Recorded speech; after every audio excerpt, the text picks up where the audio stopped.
Hey guys, it's Shindongs. Welcome back to the channel for another video of tips and tricks on the iPhone. Now before I get started, I just wanted to let you guys know I've had people come up to me asking if I'm gonna have any other videos than the iPhone tricks and tips.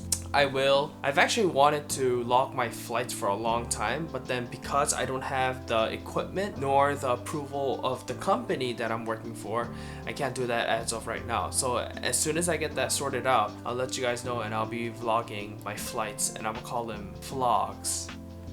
Anyways, but I'll keep you posted about that. But for today, let's get into 10 actual useful tips and tricks on the iPhone that you guys didn't know about.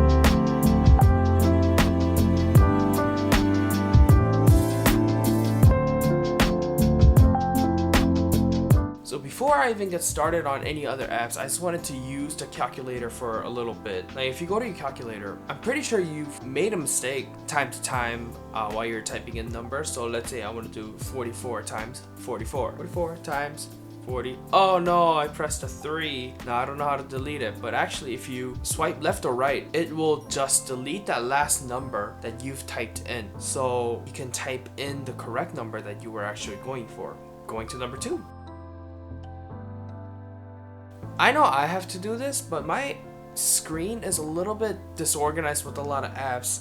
So if I wanted to really clean it up, it's really hard. Well, it was really hard for me to do so because I had to do one app by one app. But upon research, apparently you can do multiple apps at a time. So just like you would customize your home screen, you would hold down one app until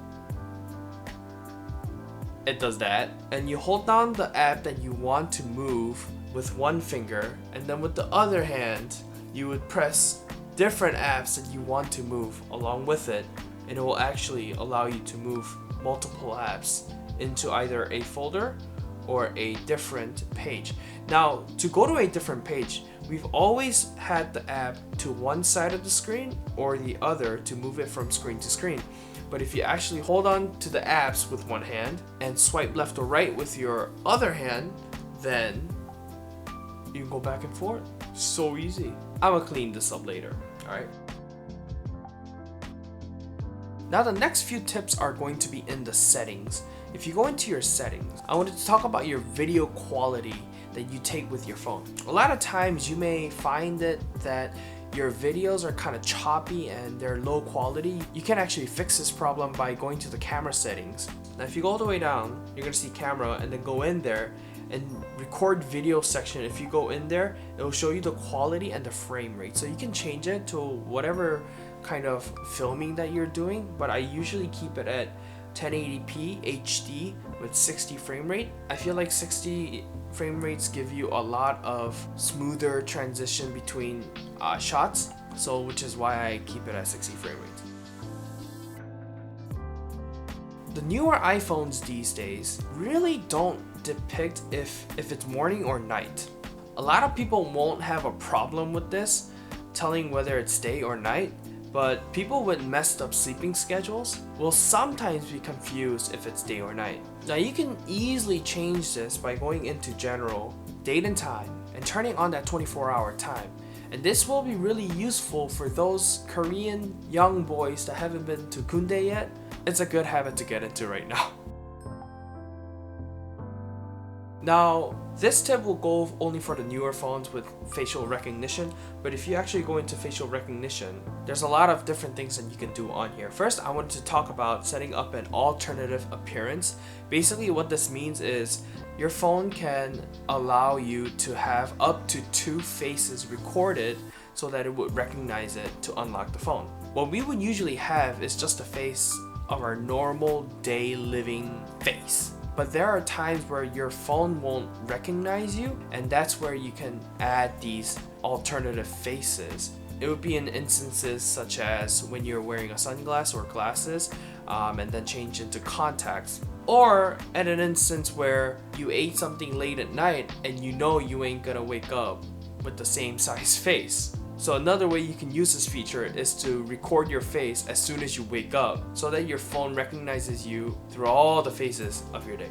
Another feature that I would actually put on is require attention for Face ID, meaning if you look at your phone, it will only unlock it then. If you look away, and then try to unlock it, it won't actually recognize your face and it won't unlock. Lastly on here, I wanted to talk about changing your passcode into 4 digits instead of 6 digits. A lot of phones these days, by default, to heighten security, it uses a 6-pin code as a backup safety feature. But if you don't want that and you just want a 4-digit code, then you go to change passcode, type in your passcode as of right now, and then if you see passcode options, it allows you to have 4-digit numeric code. So if you do that, that might be better, or there are other better options there. But I'm gonna cancel this for now. Now the next few settings is gonna be about security. I know we are all paranoid about our information that is being leaked out into the public, and it's probably being leaked as of this moment too. So it might be a really good idea for you to turn on these features so that you can stop this. First, you want to go to privacy. Now on a lot of these features you probably don't touch, but specifically looking at camera and microphone, go into those settings, and if you have any of these apps that are listed on here that doesn't need to use the camera or microphone, you might want to turn those off. What happens is, even without you knowing it, they'll actually record your voice and use it for some different purposes, for data collection or something like that, and you don't want that happening. So if the app that is listed doesn't need camera or microphone, then you might want to turn those off.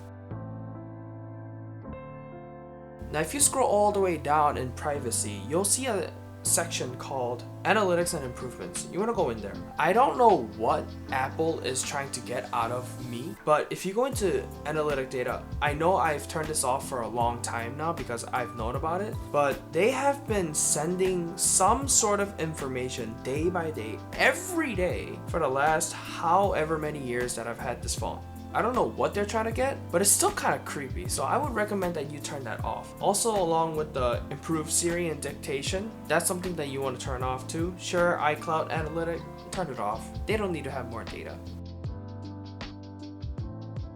Now going back into privacy, I usually keep my location services off for the purposes of security, but for the video purposes, I'll turn it on and then show you guys what I have. A lot of these apps will actually ask you, can we use the location services? And you would say no, or ask when you want to, or just while you're using it, or always. Now, for people that doesn't actively turn on and off this function, you might want to change some of these options so that it doesn't drain your battery as fast and it doesn't track you all over.